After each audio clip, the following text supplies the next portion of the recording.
made homeless at age 20, and then being mistreated, kind of homeless shelter.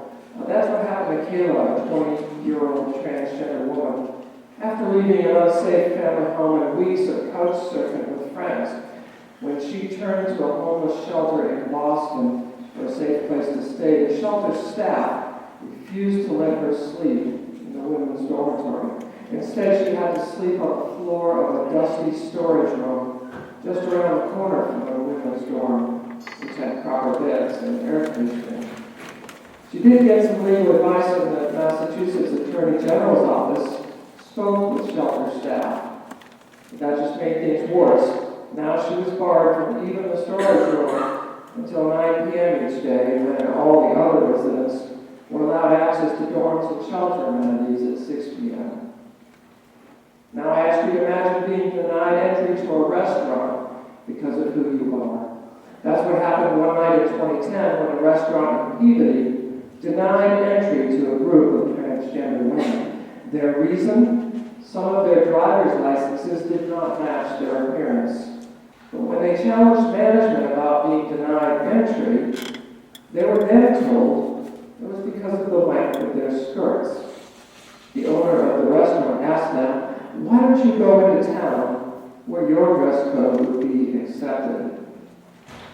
Now imagine a doctor telling you to find someone else to give you medical care. That's what happened to Mycroft Holmes, a transgender man.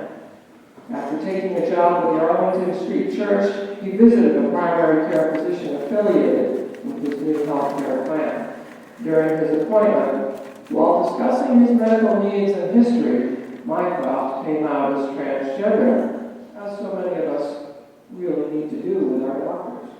The doctor immediately became visibly uncomfortable. Mycroft observed she really was not pleased and just more and more seemed to want to end the interview.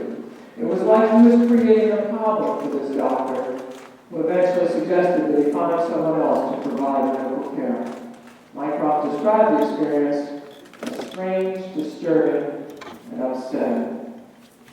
Can you imagine being harassed while using the bathroom? That's what happened to Danica Alley, who was harassed and threatened in a rest stop on I-95 by a woman demanding to see her ID.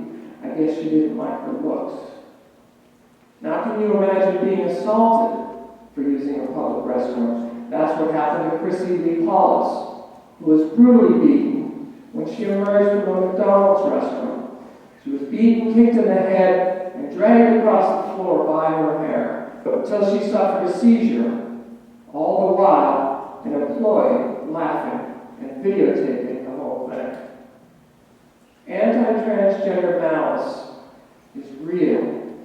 It affects every aspect of our society, and it feeds fears that have no basis in reality.